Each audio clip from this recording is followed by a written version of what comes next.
Good evening. Welcome, my friends, to another edition of Mi Gente on Air. We are in the hot days of summer, and the lazy days, the dog days of summer is upon us, and it's a wonderful summer, and we are blessed to be alive, right? So, thank you, everybody who's coming into the room. We have a great guest that many of you are familiar with in the Saginaw area. He's from the Pontiac area, but he plays with his band Grupo Ilusion throughout Saginaw, throughout the state of Michigan. And his name is Tomas Salazar. Many of you know him and his father, great musicians for a long time. So we're going to have him in the room. If you got a question, concern, or just a comment, feel free to put it in the room because this is your show too. Mi Gente, my people. So we'll be right back here on Mi Gente on Air.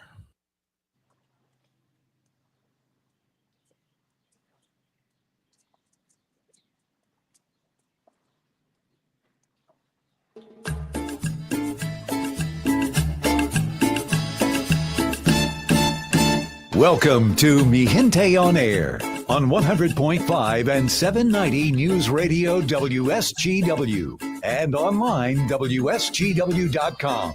Now, here is your host, Larry Rodarte.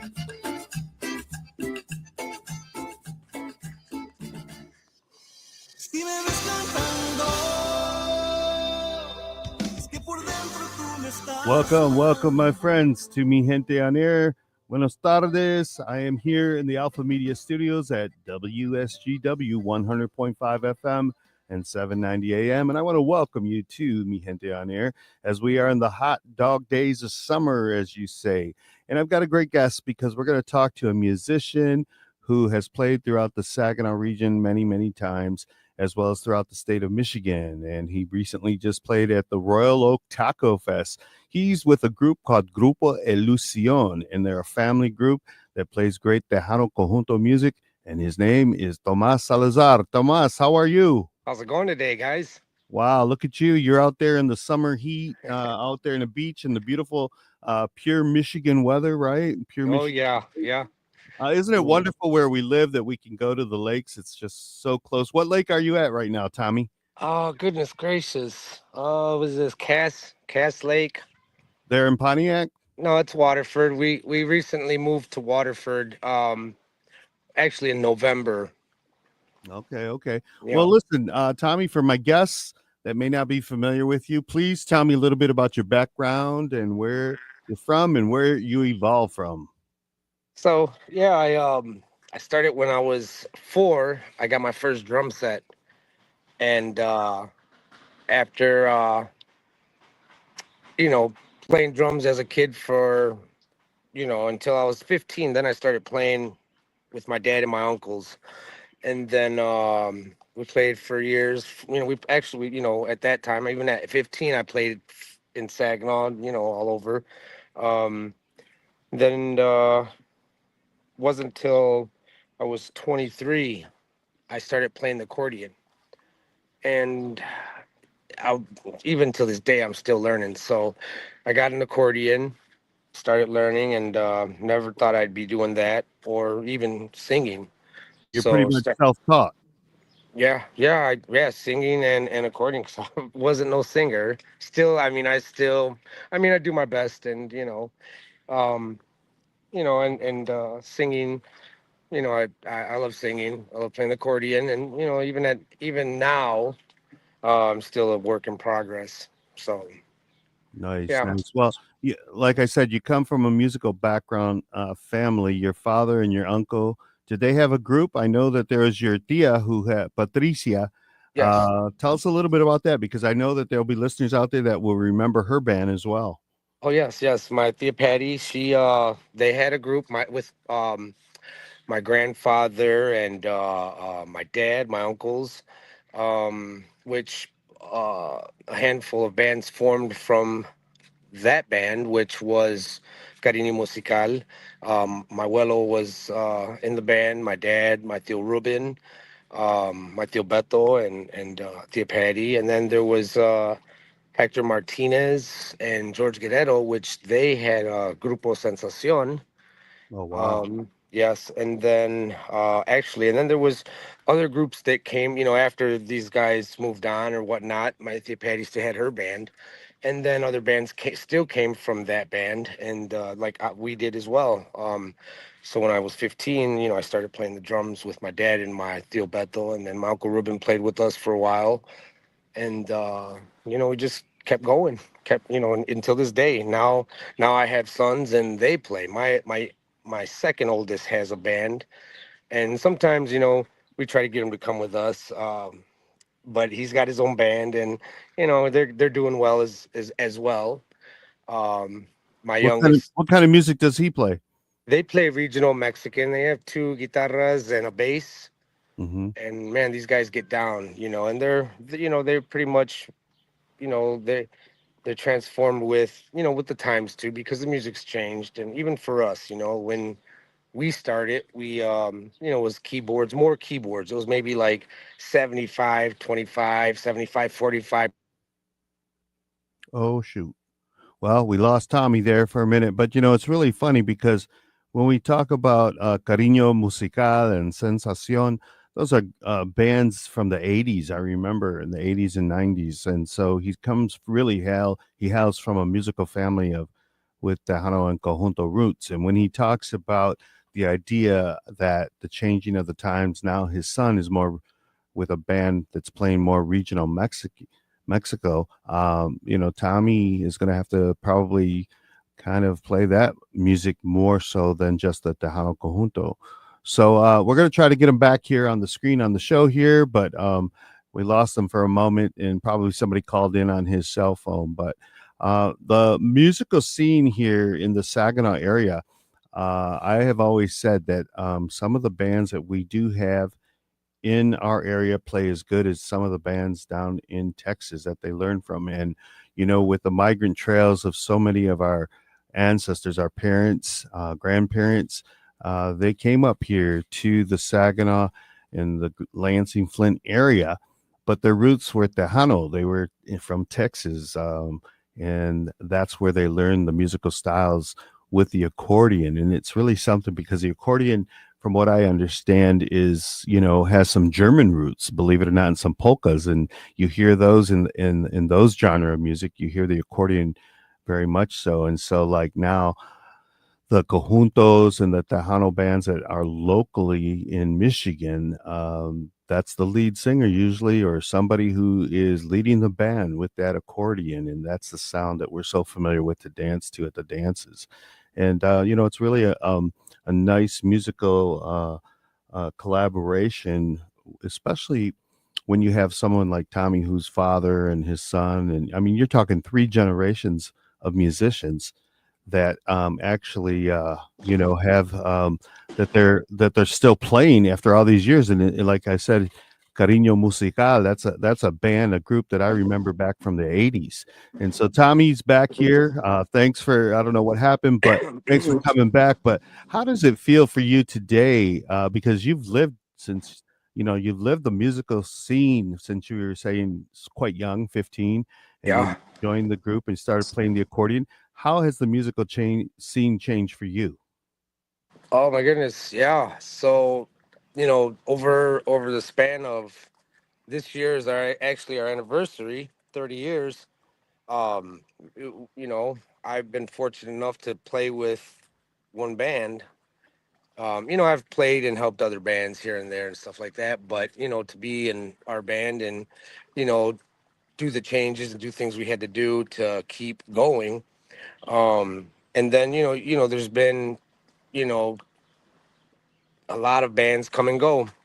So to be able to stay relevant, um, and, you know, even at that, I mean, just be able to keep continuing to play great events all over the Midwest, Michigan, Illinois, Ohio, Indiana, do things like that. It's been fun. It's been quite a journey. And, we just hope to just keep doing what we're doing. We love playing. And when you love what you're doing, it doesn't seem like work. So this is, we do it as a hobby. So it's been a journey, man, and it's we've had our share of ups and downs, um, but but for the most part we have fun, and I like we love being around each other. Me and my brother, my dad, and whoever we have with us as far as like the bow or guitar. So it's been quite a journey. Well, about 10 years back, you had a lead singer. Yeah, Remember, I can't remember his name offhand right now.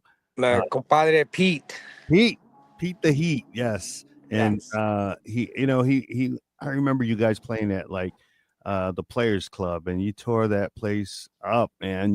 I remember you getting up on chairs with the accordion, and Pete was singing his heart out.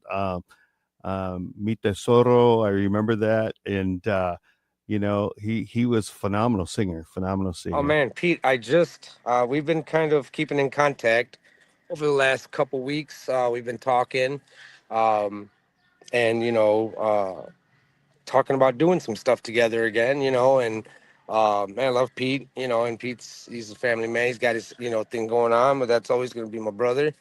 Um, yeah, we were the first ones in the Midwest to jump off stage with our cordless mics, jump on tables, jump off bars, um, and do all that. And now to see, other bands doing those things, man, it's always nice around these areas. And even, you know, um, you see it in Texas, you see it everywhere. But as far as the Midwest goes, we were the first ones to start jumping around, getting off the stage, putting the dance moves out there.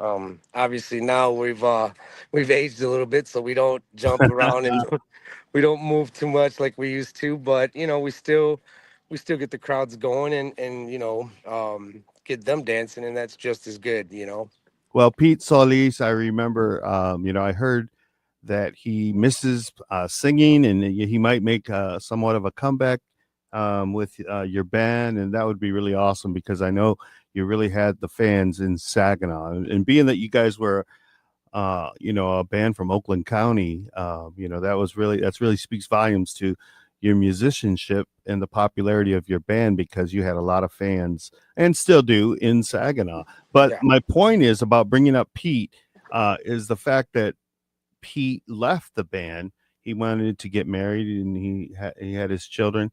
And so it left you where you were an accordion who never really sang lead and had to learn how to sing. How was that process for you? It was it was a work in process, and uh, like I said, still to this day, I am a work in progress. Always trying to, better myself. Don't practice as much as I should, singing wise or vocally. Working out, the throat or the vocals or whatever you want to call it. And so yeah, when Pete stepped back from the band, yeah, it was tough because I remember, I remember there was a spot. That's a Pontiac thing. Yeah, there was a spot in Pontiac on Sundays, and I we were just doing that. We were getting paid, but rather than rehearse, we were going there, and I was singing, just literally singing myself into shape, and it was every Sunday. And then even at that, I mean, I've still had my ups and downs where we'll go sharp, flat, or making up words, all of the above. So it was, yeah, it was definitely a process. And your dad didn't want to take that up, the lead singer vocals, huh? He did today. We played at an event in Waterford earlier today. The Taco Fest is actually tomorrow, and it was pretty cool because we do this event not just for Fourth of July, but we do Cinco de Mayo, or they hire us for different things. There they have events, and it's a retirement community. So pretty much, it could be like today, Fourth of July.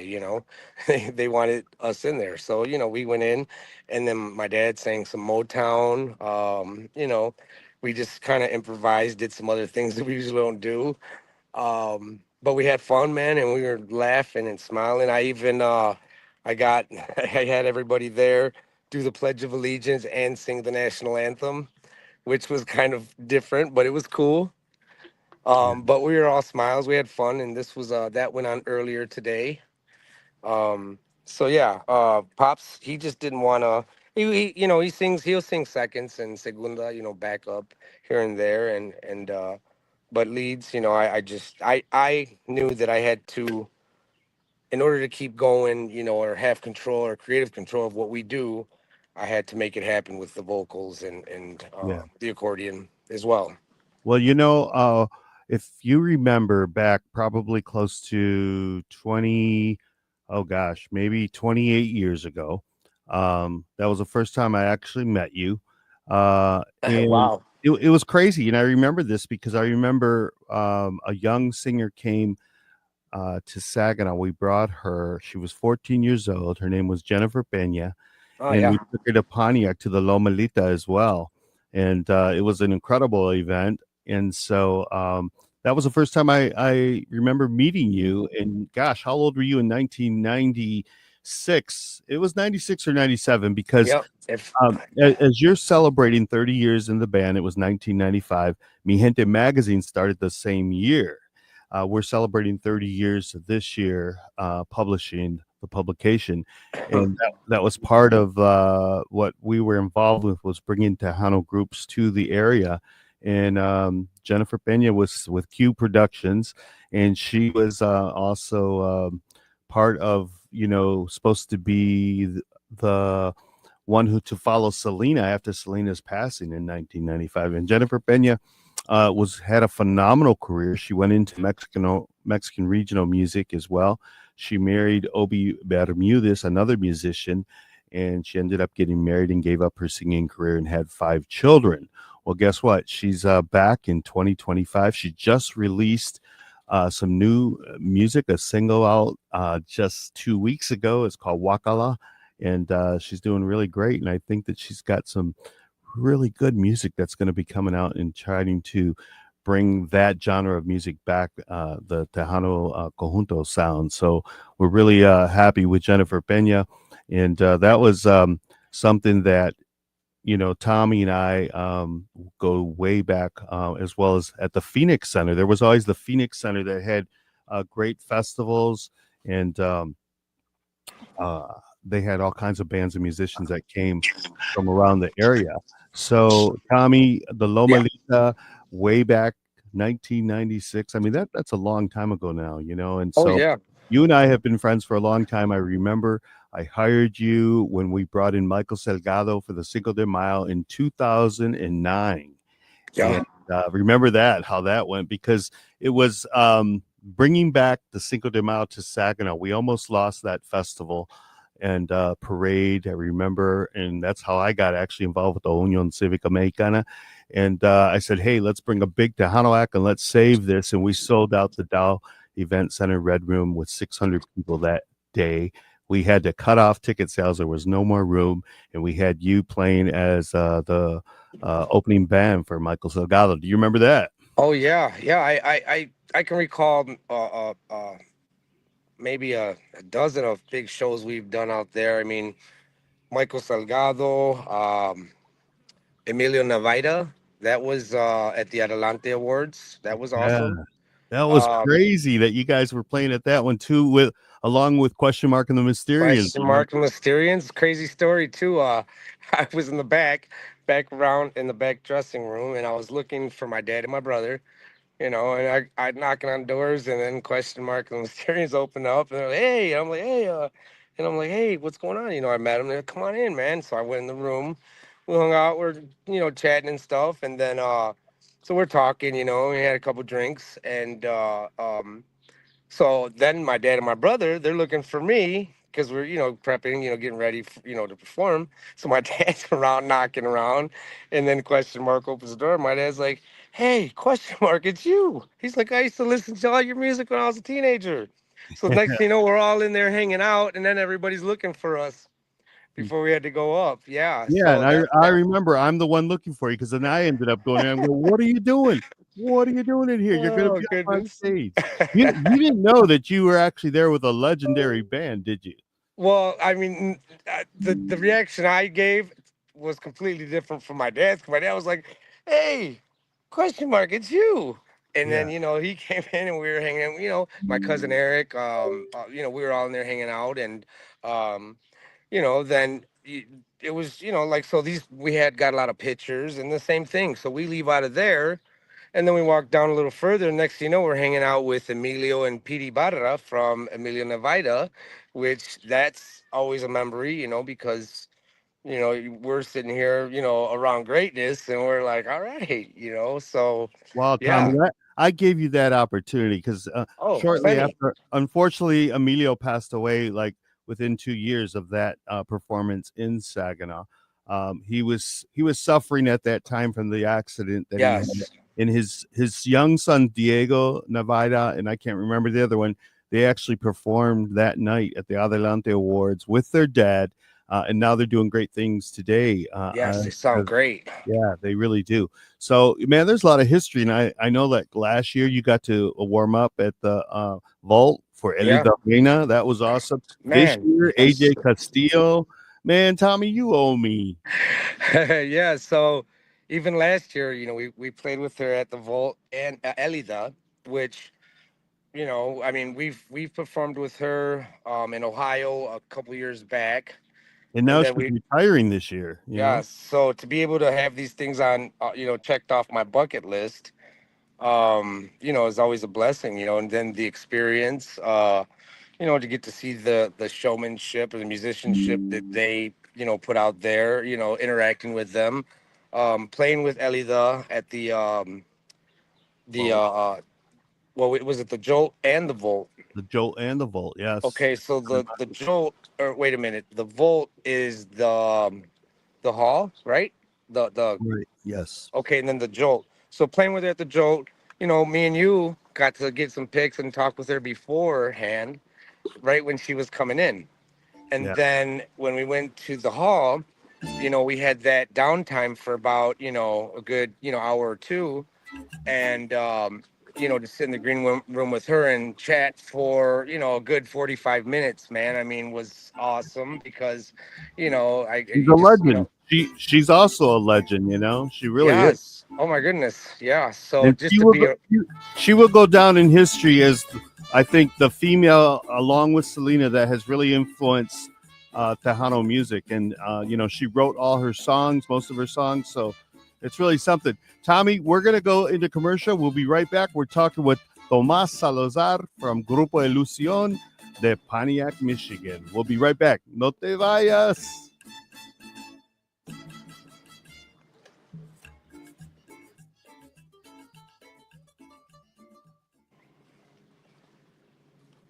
So yeah, we're talking here with Tomas Salazar. He's a crazy man, and we have a lot of history together, believe it or not. And as we're talking about this, Tommy, I didn't even realize that you have played for so many great artists. Coming from, it wasn't in Pontiac, it was in Saginaw that you did this. And so when we go back into the show, we're going to talk more a little bit about the Phoenix Center, that festival, the Lomalita, a little bit of history there as well, because you've lived it, and you've also have been a part of, the Tejano Midwest scene in a big way. So we're going to talk about that more as we go back into the show. But how you feeling out there by the lake? oh, it's beautiful out. Beautiful day out. There's people all over on the lake. It's just getting started here in Waterford. I mean, actually, we went down to the. We've kind of, I mean, obviously working. I have to work, so we went to the Detroit fireworks. That was awesome. I took my grandkids, and we were out there. Me, my wife, and the grandkids. Just us four. We went solo without anyone, without our kids. We said, "You guys stay at home." So we did that. But for 4th of July, on the lakes out here all around, because we're surrounded by lakes everywhere. It's not just one lake or two lakes. There's 50 lakes in Well, Waterford. that's why they call it Waterford, right? Yes. So there's and all of these lakes are hosting big fireworks shows every night. So you can literally step outside, and if you don't see them, you hear them, and then you hear like the grand finales. So with that being said, and then like I said, tomorrow we go to Royal Oak. We're gonna perform out there, which is cool. I'm excited to see the Lucha Libre wrestlers. That's one thing. Um, Well, we're but going to talk about that as we go into the show. So okay. hold that thought, and we're going to go back into Mi Gente on air. And I just want to tell my viewers, those in the chat room, go ahead. If you got a question or concern or a comment about Grupo Ilusion and Tomas Salazar, or even just the La Musicos, that we have in our region, go ahead, leave a comment, and we'll try to address it. All right. We'll be right back here on Mi Gente on Air.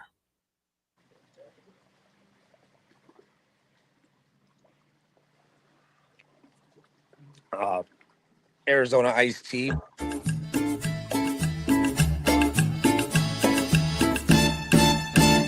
This is Mi Gente on Air on WSGW.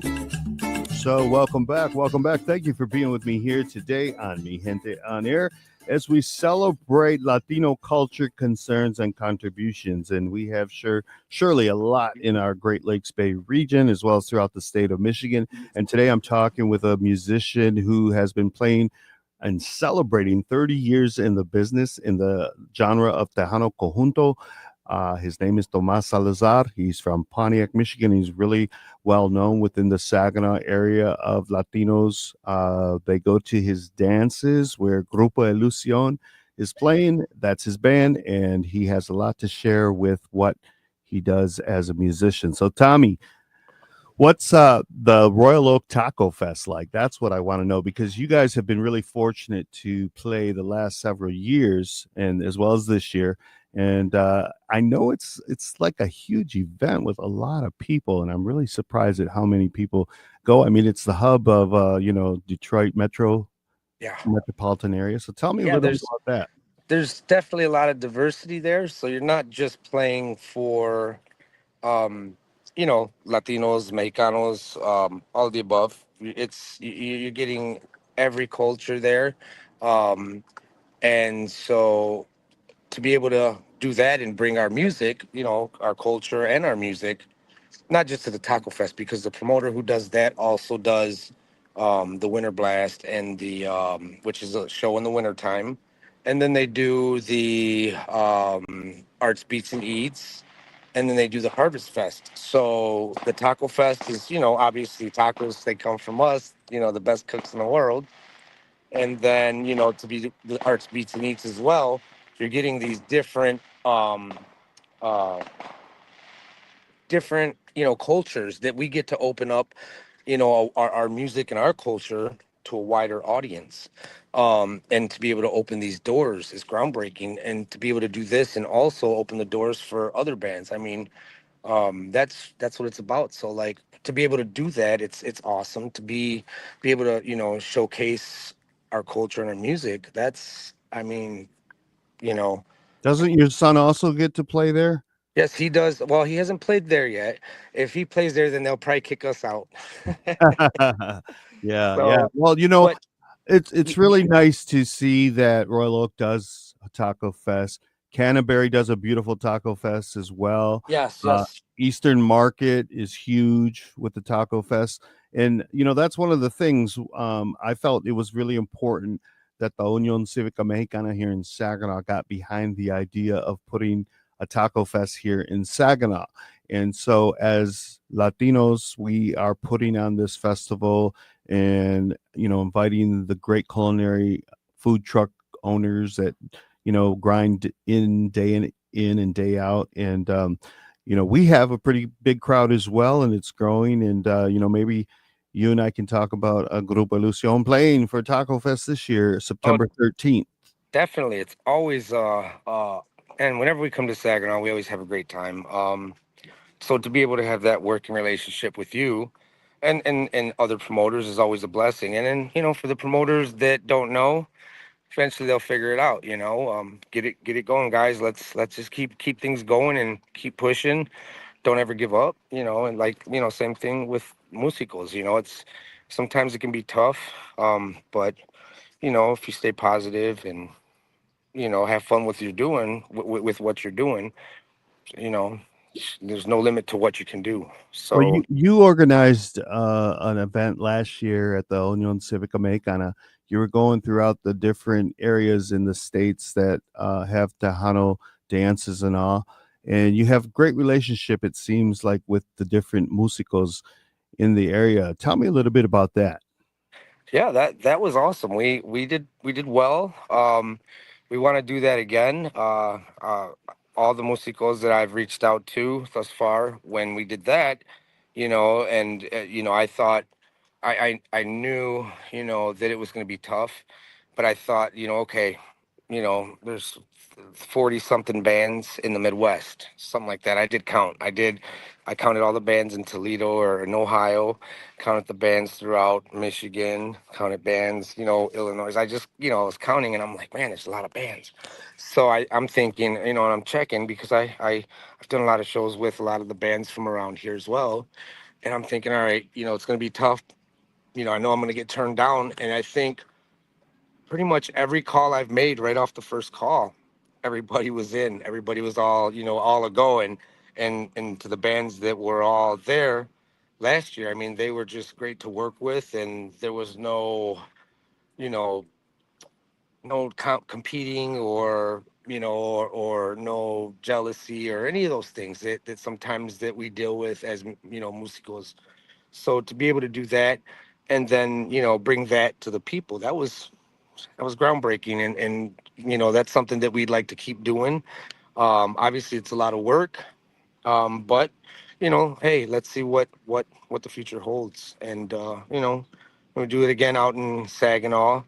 That's always a hot spot, so we'd love to, with the acceptance of the Union Civica and all the All Stars and Larry, to come back out there and bring that event as well. So yeah, that was definitely cool, and to do it again, it'd be nice to get other bands involved as well. Just to so, because there's so many bands, so many great bands, and it's not just Michigan. I mean, even in Texas, if you look at all the Texas bands, um, I mean, some of the top Texas bands out there, you look at the lineups they have, where are their musicians coming from? They're from Michigan. Yeah. Isn't that something? Yeah, what does that say about what we got going on up here? So, Yeah. and even at that, the musicals down there, like I said, to be able to open up for the musicals from Texas, being able to be around them, they were all humble and just great people to work with too. I mean, sometimes you think because they're um Big way up there. star. Yes, man, for me personally, just to be around them, man, they were, man, open arms, and anything, like, I got to sit and talk with them, or just hang out with them, have a beer or whatever. They were cool. So that's what it's about. We are all in it to have fun, and so yeah, I guess that's my take on that.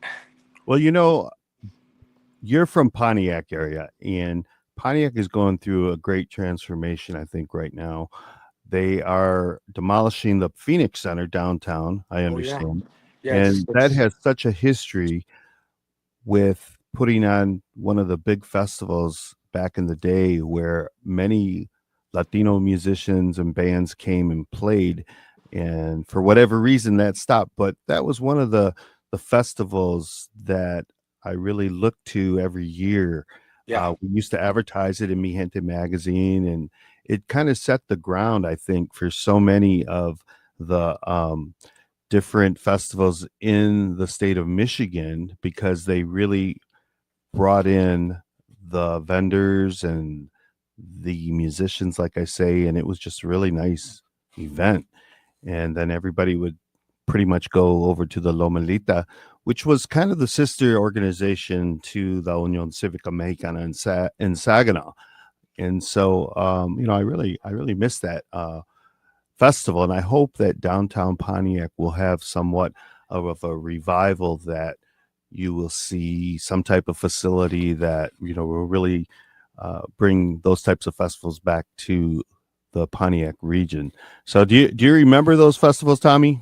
Oh yeah, yeah. So I think, well, there was some of the bands that I was even younger. My dad used to play there. Even my uncles from my mom's side, and cousins, they would play, and they had, like back then it was big brass, big orchestra, and stuff like that. So they would play there, the bands, because there was a lot of great musicals that came out of Pontiac, slash Waterford or whatever.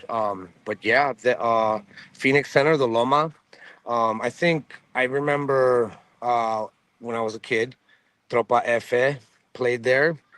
And then Jay Perez and the Musicales, Jay Perez. I see that was one of the first times that I seen them, and when they were together, man, that was some heavy stuff back then. The Musicales and Jay Hmm. Perez. Yeah. So I got to see that. I think when Jay Perez, when he left the Musicales, he went solo. He actually, when he toured around the Midwest, my dad and a handful of the guys from out in this area were backing him up all around here. So then, like famous songwriters like Joe Velez, Beto Ramon, Jay Perez, all of these guys, Jorge Alejandro, they would come and stay at our house. They would all be there. We'd be cooking out. My dad would be cooking out. I remember going to like rehearsals where Jay Perez would come in, and we're just like, "Oh man, it's him, it's Jay Perez." We were probably like 12, 13, something like that. Yeah.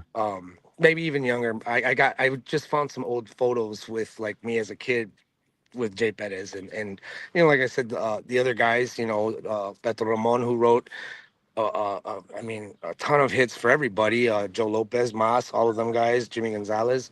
Him and Joe Rebellis, they'd stay at my parents' house. They'd be over there. We'd be out in the back swimming, or all these guys. I mean, they were all older than we were kids, but to see them, or firsthand, and take them around, or my dad would take them to see, like, meet our family. That was always cool. Yeah. Yeah. Um, I remember Michael Salgado when he came in 2009. We as an organization were quite surprised because we thought, well, they're going to want to go to a restaurant, they're going to want to, eat some good food or whatever, and they requested basically, do you have an older lady that can really cook? And I said, yes, I know the perfect person, my madrina, Maria Rodriguez. And we went over there and she cooked up a storm. She's originally from San Antonio. And so, man, they all sat around the table and just ate, her frijoles and beans, oh yeah. and they loved it. That's what they wanted. They didn't want fast food by any No, means. they want it homemade. That's the best. Yeah, yeah. So that's really something, and it's really speaks volumes as we talked about earlier about the musicianship of the Tejano Músicos, because every time we brought somebody to the area from Tejas, a big band, whether it was Tropa F, or if it was Elida, any of them, there always seemed to be a Midwest connection. There was always a musician who was from Ohio or Michigan or just Oh or yeah. Illinois, and they were part of the band, and there was always that connection. And I think that, like I said, it's really something to know that the historical background of our ancestors who migrated to this area brought along that love for that music, for Tejano music, and Yes. their children, their offspring actually, really excelled in that music. And so it's really nice to see that. And I know that you would probably know more firsthand about that than I would, of the different people, but I know that there's just been a whole slew of them through the years that Oh they were yeah, part for of the sure. Michigan and Tejano music scene. Yeah, they're down there, and they're killing it. I mean, you have them. I think maybe every major band that's you know um you know putting out music or performing all over has a tie with somebody who is from Michigan. Just even when Signal came up here, the next day, their light tech, or I'm sorry, he does audio and a lot of stuff, Matt Maya.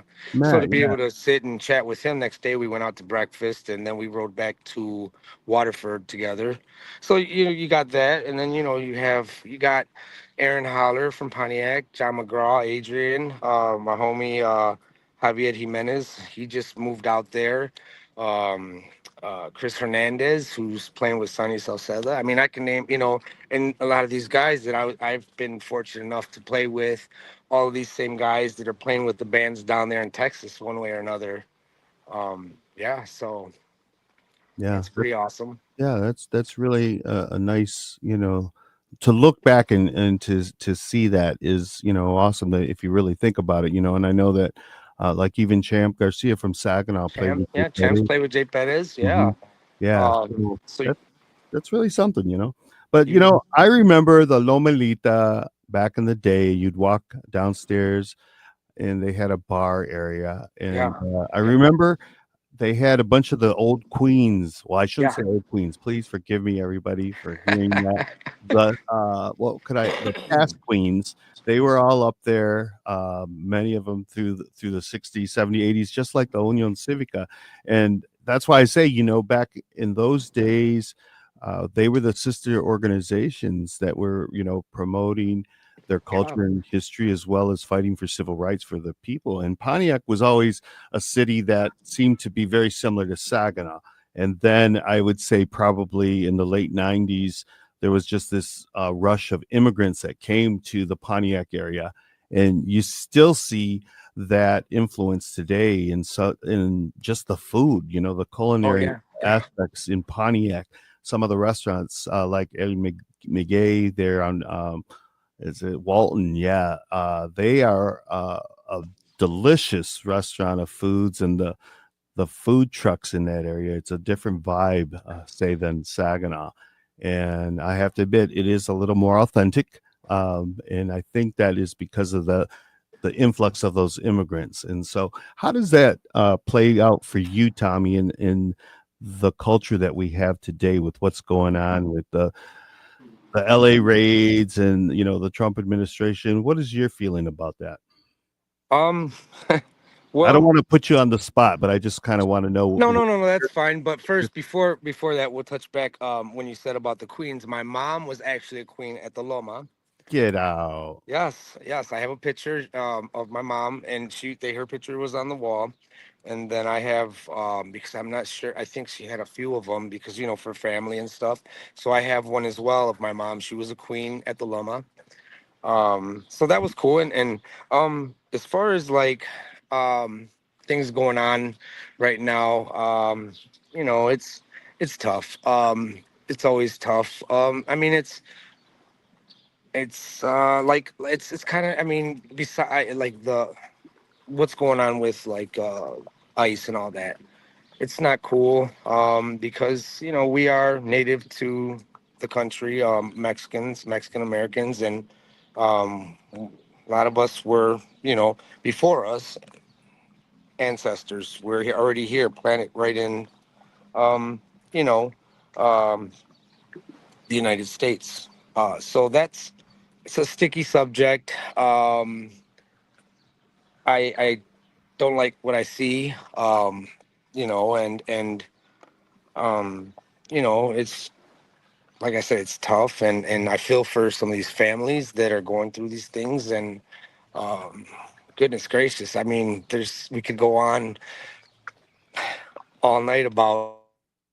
Well, I know that you're struggling, with what you're saying because you're more close at hand with it in Pontiac because Pontiac, Michigan is a much bigger immigration uh, city than say Saginaw is. Saginaw, we're more third, fourth generation that have been here. We don't have uh, the influx of immigrants the way Pontiac, Michigan has, and Southwest Detroit. And so I think that those that are living in those communities, they're seeing it firsthand. Some of their neighbors, some of their friends, and Tommy, it's got to be really hard at a whole different level than what I'm seeing here in Saginaw because Pontiac is much more of an immigrant community. Wouldn't you Oh say? yeah, I mean, it's crazy because there's this is it's not funny, but there's um a it's a buffet, a Chinese buffet. Hmm. And if anyone knows, Mexicans love Chinese food. I always wondered if Chinese people like Mexican food as much as we like, Asian food. But there was a spot we still go to and we frequent. There's and you would have a whole place full of, you see your, Mexicans, Mexican Americans, or migrant workers or whatever it is. And now just completely empty. So Wow. those types of things aren't just affecting Mexicans per se, but also other businesses and venues that Mexicans do support. You know, Yeah, yeah. And it's just so mind-boggling that we are in the political state that we are in, and that it has been allowed. And I'm not afraid to talk about it, but it's difficult when we're told, that they're only going after criminals, and then all of a sudden you have the LA raids where they're going after anybody because of the way they look. They are profiling them, and it's just not a good thing for our country, as well as the moral capacity of the whole country as a whole. Oh yeah. And I think that it will play out, and there'll be a time when this tomfoolery will no longer be in existence, hopefully. And it's mind-boggling to me, like I say, that since 2015, this man has, still in power and able to do what he's doing to this country. Yeah. And many people will disagree with me from the MAGA right, but that's just the way I see it. And I will consider myself a liberal. I was a Republican at one time, but I totally am no longer Republican. I don't want to be. I don't want anything to do with it and that movement. And it's just really important that we continue to keep celebrating who we are as a culture and our heritage, and we celebrate people like you that are doing great music for us, for our dances, for our community, and for Oh our yeah. festival. So Yeah. The Tommy, music. thank you so much. We've run out of time. Thanks for being with us while you celebrate your summer there at the Waterford Lake. And just thank you for really all the contributions that you have had through the years as a musician with Grupo Ilusion, as well as your father, brother, and your family. So any last words, Tommy? Yeah, just like I said, hopefully we see you guys soon in Saginaw. And um as far as I just like to give a shout out to all the musicos holding it down, all my friends, all the bands from all over the Midwest. Keep holding it down. When you guys are out there posting your stuff, other people are posting, hit that like button, support each other, man. That's really what it's about. Let's all, keep supporting, stick together, and just let's do better. Everyone has to do better, and always do good. That's All what we right, can do. brother. It's so good to hear from you, and take care and have a great summer, Tommy. We'll see you soon here Órale, on Mi Larry. Gente on Air. Happy 4th of July. Okay, Tommy. Thanks so much for being with us. Thanks for all the comments, your contributions. It's been a long time. It's been a long road. 30 years. I can't believe it. And like I said, 30 years with Mi Gente as well. You and I, we've made a great impact to the state, Oh, right? definitely, for sure, for sure. Yeah. Yeah. And we still will. We still got lots to do, lots of events. Um, yeah, man, let's keep rocking out. That's all we can do. All right, buddy. Okay. Well, rock out at the festivals this summer, and I know you're going to have a great time, and you always make things happen. So when I get back, we'll talk more. I'm taking off, man. Oh yeah, where you going, Larry? Across the pond. I'm trying to go to St. Thomas. That's where I'm ready to go to. All right. All right. Well, I'll tell you more when we're off the air here. Okay. I'll talk to you later, bud. See you All right, later. Larry. Take it easy, brother. Everybody. And thank you, everybody, for being with us here tonight on Mi Gente on Air as we continue to bring you that focus on Latino culture and heritage, as well as our contributions. So, adios. Good night, everyone. Happy 4th.